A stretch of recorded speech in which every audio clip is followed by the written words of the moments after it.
नमस्कार, your money में आप सभी का स्वागत है। मैं हूं सुमित। योर मनी, जहां पर हम बातचीत करते हैं आपके पर्सनल फाइनेंस से जुड़े हुए सवालों पर, पर्सनल फाइनेंस से जुड़े हुए टॉपिक्स पर, और साथ ही साथ हर उस एस्पेक्ट को जो कि आपको यूज करना है अपने निवेश को और बेहतर करने के लिए, या यूज नहीं करना है दिक्कतों से दूर रहने के लिए, और तमाम उन परेशानियों से बचाने के लिए जहां जिससे आपके निवेश में कोई दिक्कत है या कोई इश्यूज है। हम अलग अलग जानकारों से जुड़ते हैं, आपके सवालों के जवाब लेते हैं, आपके पोर्टफोलियो पर डिस्कशन करते हैं। अगर आपका भी कोई सवाल है तो आप हमारे साथ जुड़ सकते हैं। आप ईमेल कर सकते हैं हमें yourmoney@nw18.com पर। आप व्हाट्सएप पर यानी 7045220000 इस पर व्हाट्सएप कर सकते हैं। और आस्क आवाज़ योर मनी इस हैशटैग का इस्तेमाल करके भी आप इस कार्यक्रम का हिस्सा बन सकते हैं और सीधे सीधे हमसे सवाल पूछ सकते हैं।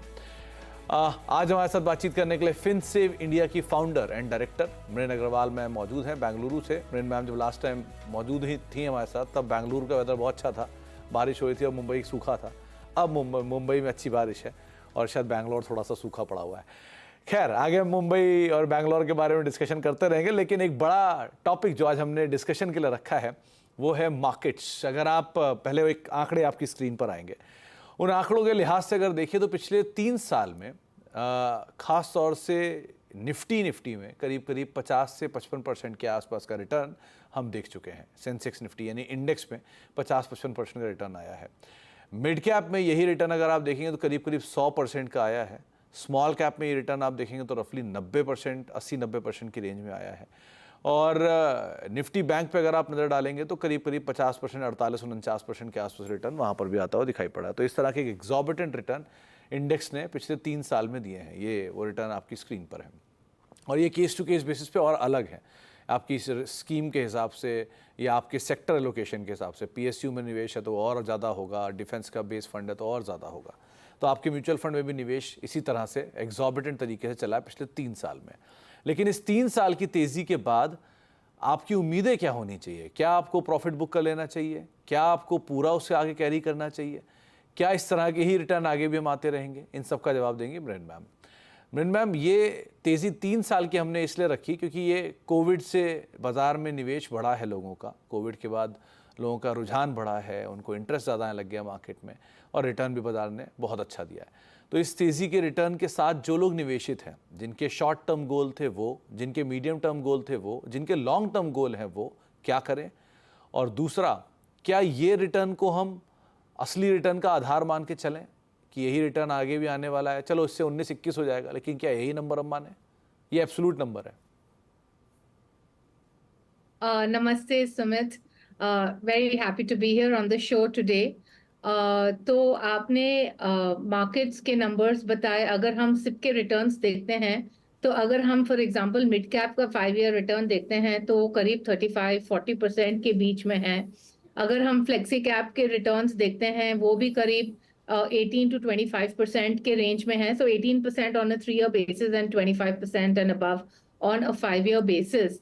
सो बहुत अच्छा प्रदर्शन हुआ है, और काफी लोगों को ये अभी वो डिसाइड नहीं कर पा रहे हैं, बिकॉज अगर वो अपने एब्सोल्यूट रिटर्न की बेसिस देख रहे हैं देन यू आर सीइंग 60-70% और you are seeing 130-150% in mid cap funds. And लोग ये डिसाइड नहीं कर पा रहे हैं कि अब हम क्या करें, इसमें बने रहें, किसी और चीज में या किसी और फंड में जाएं, मे बी किसी और फंड में बेहतर रिटर्न आ जाएगा, इस फंड का रिटर्न हो गया है। ये सब काफी सवाल हैं इन्वेस्टर्स के मन में। तो मैं यही कहना चाहूंगी कि देखिए, जब आप म्यूचुअल फंड में इन्वेस्ट कर रहे हैं तो एक फंड मैनेजर है जो ये डिसाइड कर रहा है कि कौन से स्टॉक्स में से एंटर करना है, कौन से में से एग्जिट करना है। तो ये एक तरीके से प्रॉफिट बुकिंग हो रही है, राइट? सो इसीलिए म्यूचुअल फंड में ऐसा नहीं है कि आपको डिसाइड करना है कि अच्छा अगर इतना ऊपर चला गया तो फिर हमें इसमें से एग्जिट करना चाहिए। बट ये भी नहीं है कि बस हम कुछ ना भी करें, right? Because we should always check कि हमारा म्यूचुअल फंड का परफॉर्मेंस कैसा है। तो सबसे पहले, सिंस अभी मार्केट ऑल टाइम हाई में है, ये बहुत अच्छा समय है पोर्टफोलियो का थोड़ा क्लीन अप करने का। अब हम क्या देखते हैं कि क्योंकि मार्केट अच्छा कर रहा है, बहुत सारे एनएफओज आ रहे हैं, बहुत सारे लोग भी बोलते हैं कि ये फंड अच्छा है, वो फंड अच्छा है, और ज्यादातर जैसे कि हमने शो पर भी देखा है कि काफी लोग जो सवाल भेजते हैं उनके करीब 9-10 फंड होते हैं। So this is a very good time to actually consolidate your fund holding. So जो आपके बहुत छोटा होल्डिंग है, या अगर आपका कोई फंड अंडर परफॉर्म कर रहा है, और ये आप कैसे चेक करेंगे? You will check versus category average and versus the benchmark. तो अगर आपके पास स्मॉल होल्डिंग्स हैं, या अगर आपके पास ऐसे फंड्स हैं जो अंडर परफॉर्म कर रहे हैं, या अगर आपके पास सेम टाइप के फंड्स हैं, तो काफी बार हमने ये भी देखा है, राइट, कि या तो एक ही फंड हाउस के साथ फंड्स होंगे, या सारे फंड्स मिड कैप के हैं। तो थोड़ा आप इनको देखिए और इसमें थोड़ा आप कंसोलिडेशन कीजिए। सर्टेनली मैंने बहुत बार बोला है that I do not recommend thematic and sector funds. तो if you have bought any of these funds, it's a good time to actually even exit from these funds. आपके पोर्टफोलियो को आप consolidate कीजिए 5-6 से फंड में लेकर, like which has, for example, a Nifty 50 index fund, flexi cap, mid cap and small cap, right? And जो बहुत बहुत important चीज है, please remain committed to your goal. So for example, अगर आपका गोल अभी पास में है और आपका बहुत अच्छा रिटर्न आया है और आपका गोल वैल्यू करीब करीब मीट हो गया है, तो आप ये जो अमाउंट है निकाल कर safer investment, for example debt fund या फिक्स डिपॉजिट में डाल सकते हैं, ताकि आपको जो अमाउंट अपने गोल के लिए चाहिए उसकी वैल्यू प्रोटेक्टेड रहे, राइट? बाकी मैं यही कहूंगी, प्लीज कंटिन्यू योर SIPs, और please stay away from trends, right? क्योंकि आजकल मैं यही देख रही हूँ कि सभी लोगों का ये सवाल है कि मैं किसी और फंड में निवेश करूं जिसमें मुझे बेहतर रिटर्न आएगा। ऐसा कुछ नहीं है, आप बने रहिए। अगर आपने ठीक सिलेक्शन किया है अपने फंड्स का, जैसे कि मैंने बताया, आप उसमें बने रह सकते हैं। एंड बाकी डोंट, आप आजू बाजू जो भी लोग बोल रहे हैं वो आप सुनना बंद कीजिए। तो मृन मैम, म्यूचुअल फंड में एक फंड मेरे पास है जो कि लार्ज कैप ओरिएंटेड फंड है, उसने कुल मिला के 30% 35% का रिटर्न दिया, जो कि आप भी बता रहे हो। साइमल्टेनियसली मैंने किसी की सलाह से या मैंने खुद अपनी बुद्धि विवेक के हिसाब से एक थीमेटिक फंड लिया जो कि डिफेंस का है, जो दुगना हो गया है, तिगुना हो गया, जिसकी NAV इस तरह की चल रही है। सो ऐसा क्या रिटर्न दिया लार्ज कैप ने जो मेरा थीमेटिक फंड नहीं दे पा रहा? और मैं क्यों लार्ज कैप लूँ जबकि मेरा थीमेटिक फंड इतना अच्छा कर रहा है, और क्यों थीमेटिक फंड ना लूँ जबकि वो इतना अच्छा कर रहा है?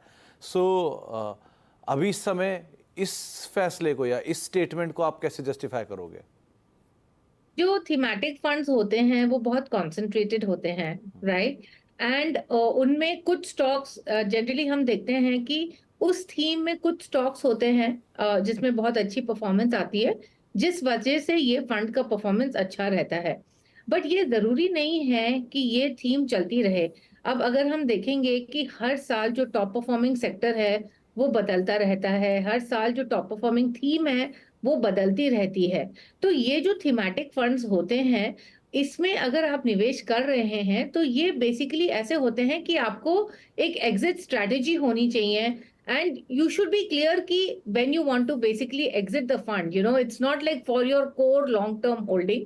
सो इसीलिए मैं कहूंगी। और एक और बात ना, मैं देख रही हूँ कि आजकल लोगों के एक्सपेक्टेशंस बहुत बढ़ गए हैं रिटर्न्स को लेकर, ये सब पास्ट रिटर्न्स देखकर। तो मैं यही कहूंगी कि जो इक्विटीज होते हैं लॉन्ग टर्म में, आप प्लीज 10-12% रिटर्न ही एक्सपेक्ट कर सकते हैं। ये जो हम 30-35% रिटर्न्स देख रहे हैं, this is for a very short period, right? But अगर हम लॉन्ग टर्म में देखेंगे तो जो एवरेजेस हैं, right, the average is of course 15-17%, but I would say कि please take 10-12% as the expected returns. ये नहीं एक्सपेक्ट कीजिए कि आपको ये 17, 25, 35% रिटर्न हर साल आने वाला है। तो अभी की तो सिचुएशन सामने है, लेकिन आगे ये उम्मीदें रहेंगी या नहीं रहेंगी ये बाज़ार पे तय होगा। लेकिन एक आइडियल सिचुएशन के हिसाब से आप जो, अच्छा एक चीज़ और मरीन मैम, एक होता है हम आम तौर पे ये रिटर्न अनुमान लगा लेते हैं कि चलिए 50% निफ्टी चला तो हमारा फंड भी 50% चलना चाहिए, लेकिन वहाँ पर एब्सोल्यूट रिटर्न, CAGR का कंसेप्ट, XIRR का कंसेप्ट, इनको तो कोई कंसिडर करता ही नहीं है। सो इसको कैसे रीड करें या कौन सा रिटर्न पढ़ना ज़्यादा बेहतर होगा?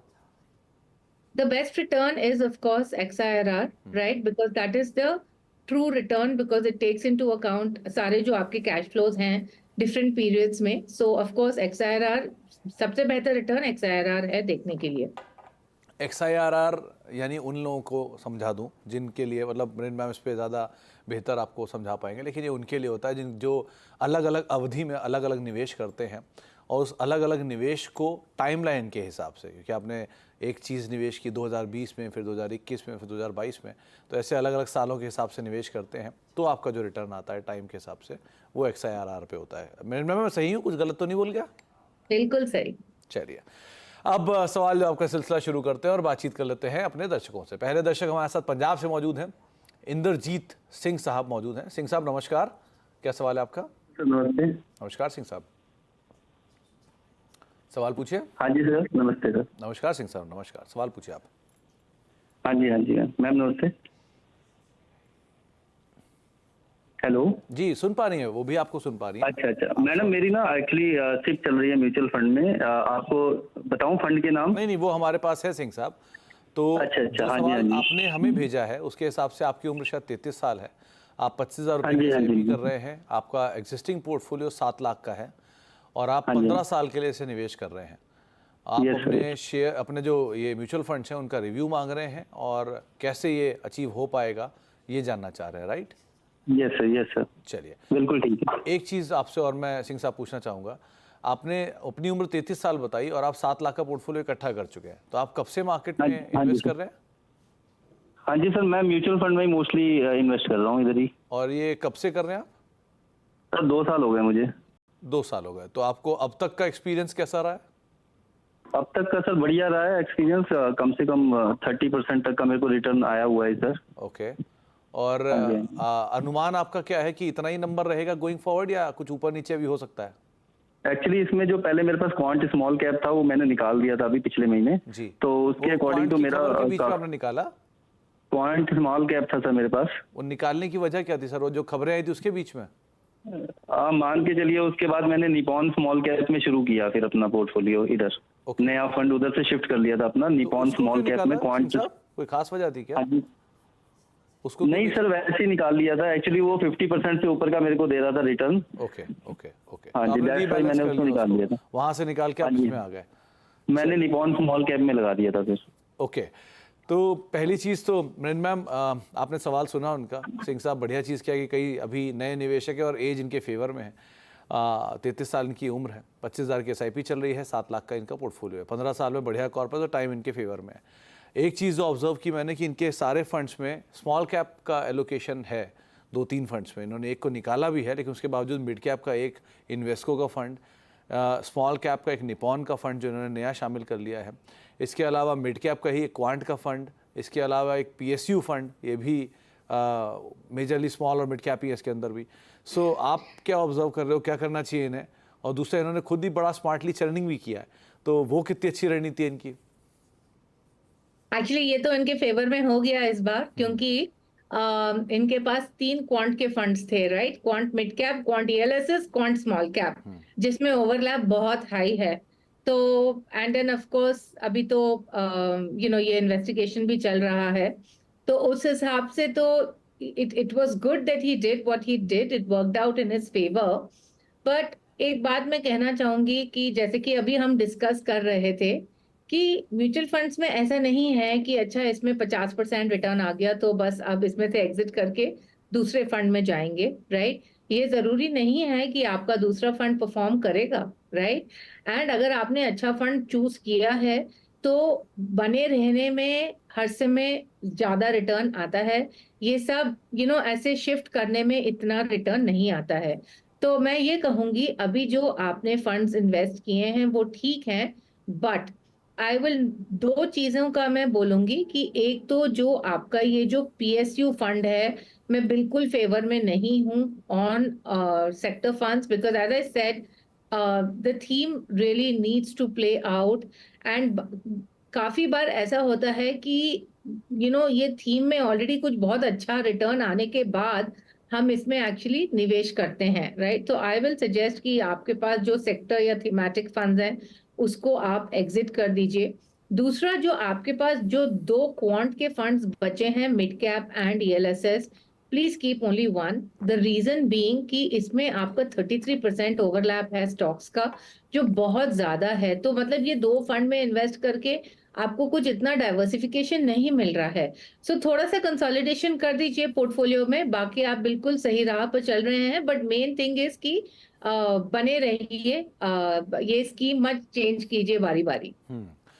तो एक बार तो सिंह साहब हो गया, लेकिन आगे के लिए आप थोड़ा सा इसको बचिएगा। मतलब ये अगर आप बहुत एक्टिव हैं तो बात अलग है, लेकिन वैसे बचिएगा, क्योंकि बार बार निवेश बदलने से भी बहुत फर्क पड़ेगा नहीं उसमें। और रही बात पीएसयू निवेश की, तो इधर आप एग्जिट कर जाए या अपना एक्सपोजर इतना कम कर दें कि वो शायद बहुत आपको इम्पैक्ट करे ना ओवरऑल पोर्टफोलियो पे। तो इस तरह कोई फैसले आप ले सकते हैं, लेकिन मृण मैम ने आपको राय दी है, आप उसके हिसाब से अपनी रणनीति बना सकते हैं। अब नागपुर चलते हैं, वहाँ पे खिलेश चोपड़े साहब हमारे साथ मौजूद हैं बातचीत करने के लिए। खिलेश जी नमस्कार। सर गुड इवनिंग, कैसे हैं सर आप? बहुत बढ़िया खिलेश जी, आप बताइए क्या हाल चाल है आपके? जी बहुत बढ़िया, थैंक यू सर। मेरा क्वेश्चन और मेरा मतलब चाहत ये है कि मैं 1 करोड़ चाहता हूँ 10 साल में। अभी फिलहाल मैं 34,000 पर मंथ इन्वेस्टमेंट कर रहा हूँ SIP में। मेरे पास एक्सिस अपॉर्चुनिटी का फंड है, उसमें मैं 6,000 रुपए इन्वेस्ट कर रहा हूँ पर मंथ। देन मेरे पास एक्सिस स्मॉल कैप है, उसमें 3,000 रुपए इन्वेस्ट कर रहा हूँ। निपॉन के इसमें निपॉन लार्ज कैप में मैं 7,000 रुपए पर मंथ इन्वेस्ट कर रहा हूँ। और ELSS के मेरे पास कुछ 3 फंड है, DSP, कॉन्ट और एक कैनारा रोबेको। उसमें मैं 7,000 रुपए इन्वेस्ट कर रहा हूँ। तो खिलेश साहब, ऐसे मेरे फंड्स है। और क्वांट का मिड कैप का एक फंड है, और Motilal Oswal Nifty mid cap 150 वो फंड है, उसमें लगभग 2,000 रुपए पर मंथ में इन्वेस्ट कर रहा हूँ। तो खिलेश साहब एक बात पूछना चाहूंगा, आप ये निवेश कब से कर रहे हैं और अभी आपका पोर्टफोलियो कितना है? जी अभी मेरा मतलब 8.5 लाख रुपए मेरे अभी तक इन्वेस्ट हो चुके हैं। 2019 से मैं इन्वेस्ट कर रहा हूँ। ओके, तो पोस्ट कोविड और फॉल के भी फायदा आपको मिल गया, यानी कि आपके हाँ जी। तो और मेरा अभी पोर्टफोलियो जो है लगभग 14 लाख का है। चलिए, तो आपने 9 साढ़े 9 लगाया, 14 हो गया रफली, राइट? जी 8.5 लगाया, 14 हो गया। चलिए बढ़िया, ऑलमोस्ट डबल तो हो ही गया। लेकिन आगे के लिए इसकी उम्मीद मत रखिए कि ऐसे ही तेजी रहेगी, थोड़ा ऊपर नीचे रहेगा, बट हाँ ठीक है, आप बहुत अच्छे ट्रैक पे चल रहे हैं ऑलरेडी।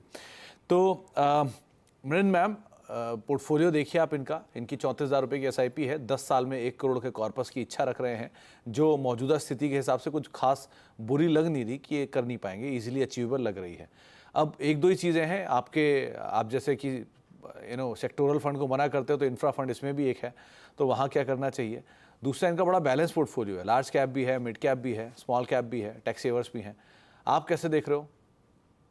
बहुत ज्यादा स्कीम्स हैं एक्चुअली। इन्होंने बताया कि इनके पास 3 ELSS फंड्स हैं, जो बहुत ज्यादा हैं। आपको इतने सारे ELSS फंड्स की क्या जरूरत है?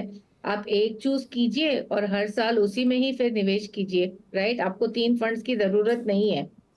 ऑफ कोर्स, जैसे कि सुमित ने बोला कि मुझे बिल्कुल सेक्टर फंड्स पसंद नहीं है, सो आई विल सजेस्ट कि आप क्वांट इंफ्रा फंड में से एग्जिट कीजिए।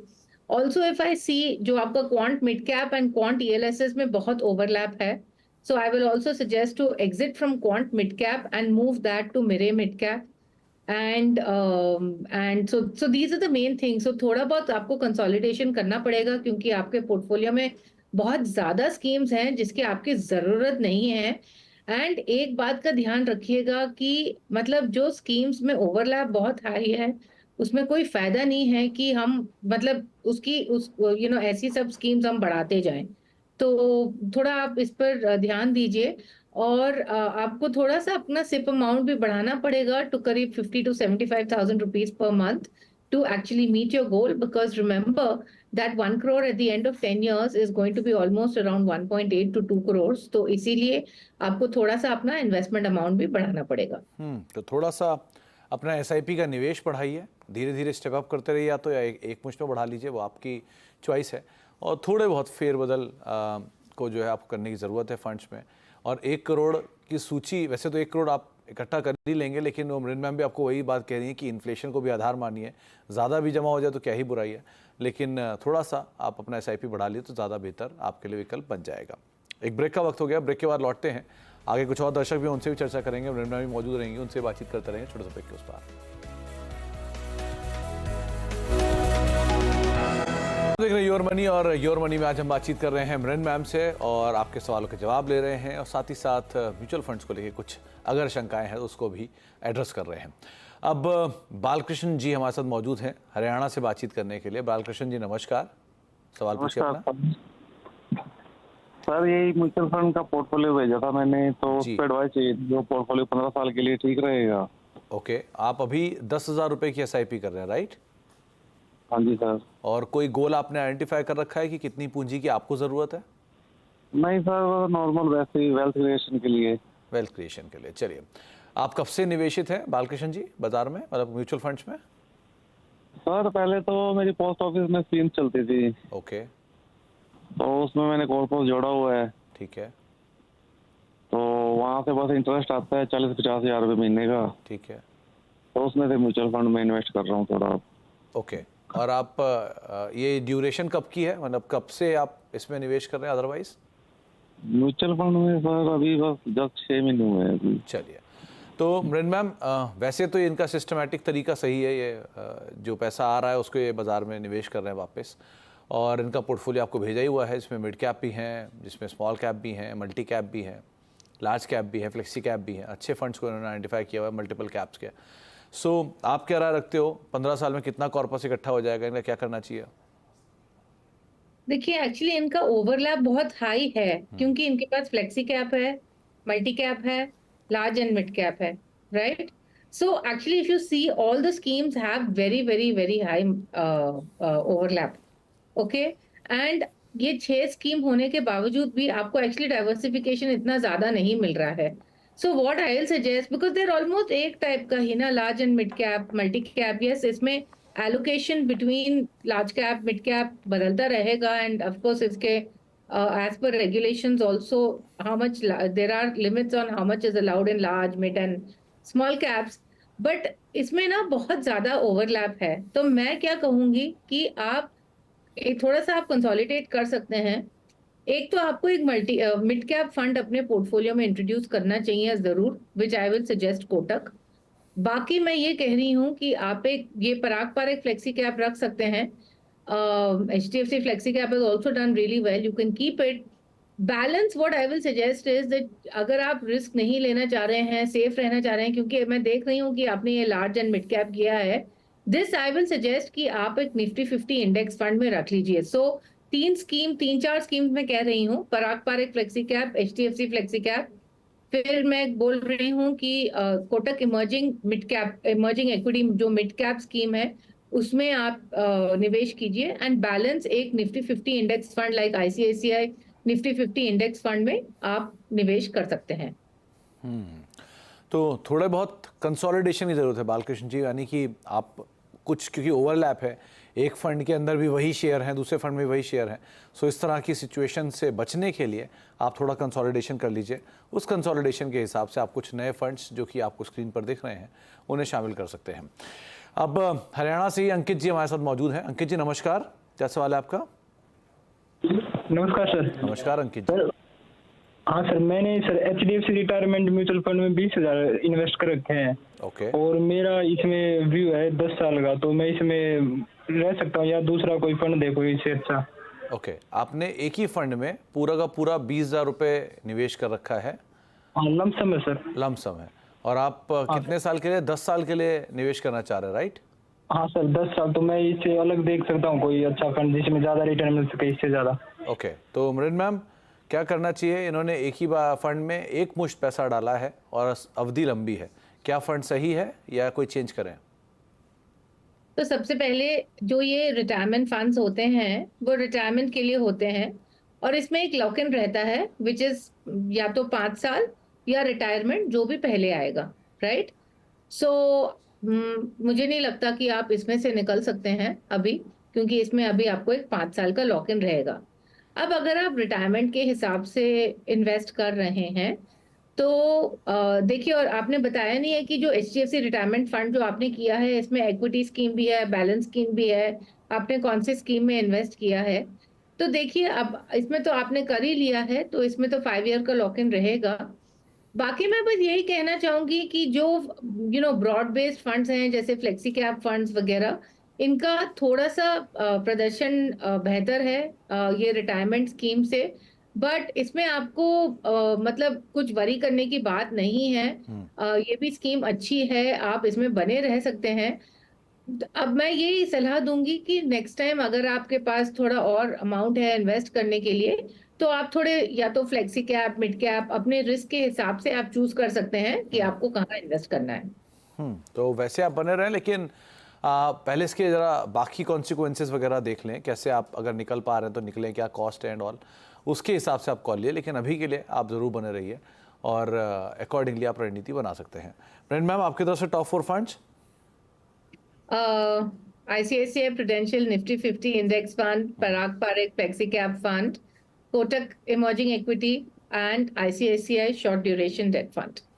तो 4 फंड जो कि आपको प्रेम मैम ने बताए हैं वो आपकी स्क्रीन पर आ जाएंगे, आप उनको देख सकते हैं, उनमें निवेश कर सकते हैं और अकॉर्डिंगली अपना पोर्टफोलियो बना सकते हैं। हर बार की तरह मैम बहुत बहुत शुक्रिया हमारे साथ मौजूद रहने के लिए और दर्शकों सवालों के जवाब देने के लिए, हमसे बातचीत करने के लिए। टॉप 4 फंड आपकी स्क्रीन पर, Parag Parikh flexi cap fund, मेरे mid cap fund, ICICI Prudential Nifty 50 index fund और ICICI short duration debt fund, ये सभी फंड्स के हिसाब से आप अपनी रणनीति बना सकते हैं।